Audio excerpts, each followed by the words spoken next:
are this afternoon's top stories. The Federation observes a day of mourning in honor of the late governor. Venezuelans protest medicine shortages, and Peru's flood victims seek aid. Hello and welcome to the ZIZ Midday Newscast. Today is Thursday, March 23rd, 2017. I am Shaira Flanders. Nationally, today has been declared a national day of mourning in honor of the passing of a former governor, Sir Probin Innis. Flags are being flown at half-mast and a public half-holiday has been declared. A book of condolence has also been opened at government headquarters, and the body of the late governor lies in state at Government House. The viewing of the body began at 10 a.m. and ends at 2:30 p.m. The state funeral of the late Sir Probin Innis begins at 2:30 at the Wesley Methodist Church at Seaton Street, followed by interment at Springfield Cemetery. The state funeral of the late Sir Probin Innis will be aired live on ZIZ Radio, ZIZ Television, and ZIZOnline.com. Improving productivity for small and micro enterprises, or SMEs, was the focus of a national workshop held at the Royal St. Kitts Hotel on Wednesday. The event was organized by the Chamber of Industry and Commerce in collaboration with the International Labor Organization, or ILO, and the Caribbean Employers Federal Confederation, or SEC. The effort is part of a wider initiative being hosted throughout the Caribbean community, or CARICOM, to effect productivity improvements across every sector to ensure businesses in member states remain competitive in a globalized environment.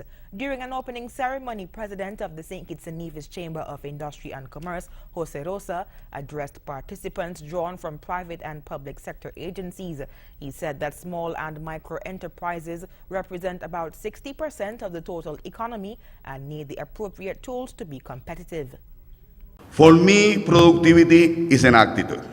It is an attitude that we put in any action to drive meaningful results. These positive attitudes allow us to perform any task at the highest level. It is to look at the areas in which we create waste and approach such with the intention to minimize and eliminate the possibility of creating such waste. Management is responsible to promote this attitude in the whole organization. However, all have to come on board to promote a culture of inclusivity to engage the complete organization with clear direction and goals that foster in an attitude to attain excellence. The one-day meeting is attended by representatives from various companies as well as officials from the Department of Labor and the St. Kitts and Nevis Trades and Labor Union. Minister of Labor Honorable Vance Amory made a link between increased productivity and national development. He said that government should improve efficiency in the public sector in order to provide adequate and efficient service to support a vibrant private sector. As the Ministry of Labor strives to engage with the different businesses at all levels, we will strive to provide guidance in accordance with the law. We will strive to act objectively and professionally.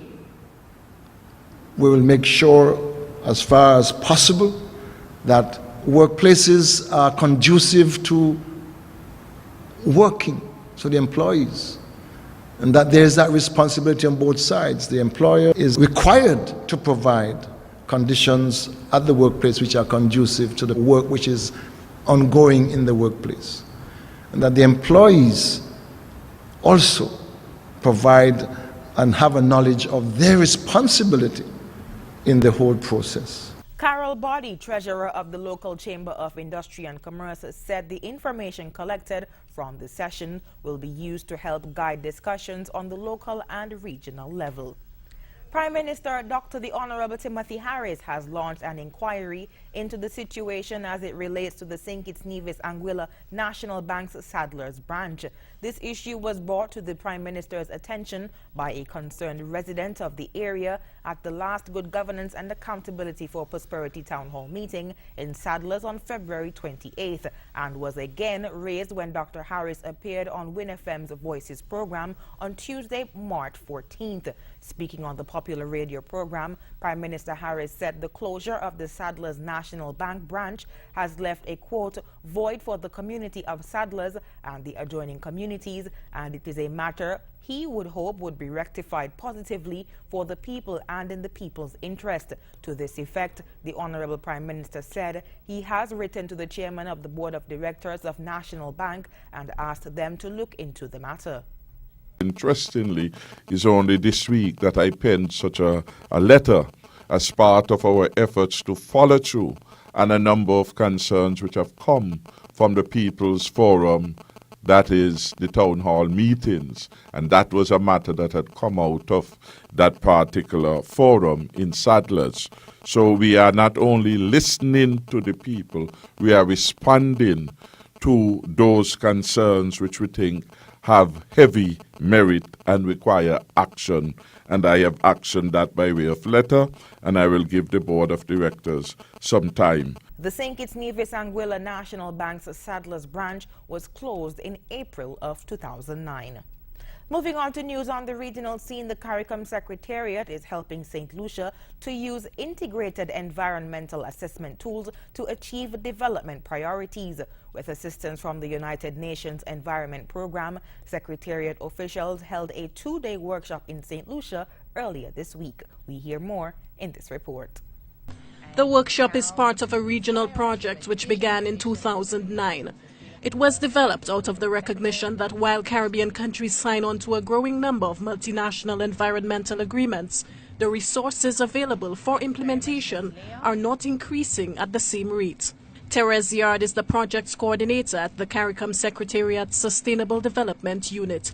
She says teaching countries like St. Lucia to use effective environmental assessment tools will help achieve development goals. It's therefore important for countries in the region to find ways to implement these agreements efficiently, to take advantage of the connections and the synergies between the conventions, particularly in this case those related to biodiversity management and conservation, so that we can implement them as efficiently as possible using the resources that we have. A colleague of mine at the CARICOM Secretariat says that in a context such as this, we should not talk about killing 2 birds with 1 stone. That's entirely inappropriate. She says we should talk about feeding 2 birds with 1 hand. So we're trying to find ways for countries to feed multiple birds with 1 hand. Representative of the Sustainable Development Ministry, Valerie Leon, says this type of training ensures that St. Lucia can not only recognize but value the natural resources and ecosystem services on which the economy and society depend. Such heightened sense of awareness and appreciation, we hope, would compel us to continuously balance our desire to meet today's need without undermining the integrity and stability of the very systems and resources that help fulfill those needs. Leo says the training comes as St. Lucia advances efforts at ratifying the Nagoya Protocol. It is based on the equitable sharing of benefits arising from genetic resources and hopes to contribute to the sustainable use of biodiversity. Ratification of this protocol will ensure that the use of biological resources for the purposes of research and development is controlled, and any benefits derived are shared among the citizens of the country. So far, 2 countries have ratified this protocol, and St. Lucia will soon join Antigua and Barbuda, as well as Guyana, once the enabling framework is completed. As part of the project, the CARICOM Secretariat is providing technical assistance, training, policy and advisory services to member states to help them meet their obligations under major environmental agreements. Secretariat officials say this will help countries to help address development challenges related to climate change, biodiversity loss, drought, land degradation and other threats to the environment. Venezuelans have taken to the streets to protest against medicine shortages. A 4th year of economic recession has led to a short supply of both drugs and food in the country. The Pharmaceutical Association says 85 of every 100 medicines are unavailable. Al Jazeera's Whitney Hurst has the details on that story. Sick and tired. These Venezuelans suffer from chronic illnesses. They say they can no longer afford or even find the medicine needed to treat their symptoms. The politicians are killing us because we don't have medicine. We are dying. We could have better quality of life with medicine, but we don't have them, and they are too expensive. Venezuela is in the grips of an economic recession. The crisis has led to a shortage of medicine and has created a public health emergency. The Pharmaceutical Association says 85 of every 100 medicines are unavailable. Sufferers of cancer, Parkinson's, and transplant patients united and called for the government to do more. There are no drugs for diabetes and for many other health conditions, so we have come to form a chain of life for ourselves. Enough already. How many deaths do we want? President Nicolas Maduro has blamed the shortages on detractors, trying to undermine him. He said he's approved spending to increase access to drugs, but details remain unclear. It's not only medicine that's lacking.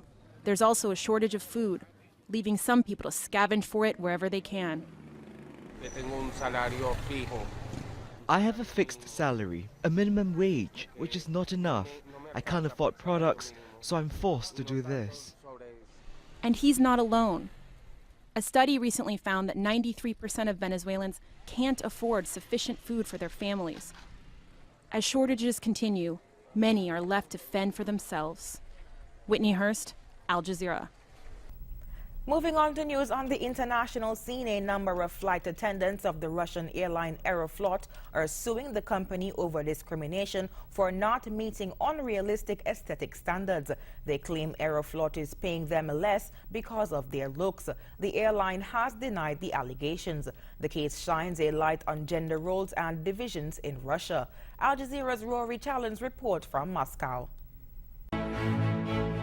She's young, pretty and slim.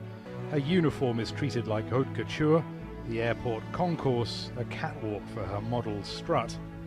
Russia's national carrier Aeroflot is certainly not the world's only company using a high-fashion ideal of female beauty for its advertising. But a number of the airline's real-world flight attendants say they've suffered discrimination for not meeting these unrealistic aesthetic standards, and so they're taking the company to court.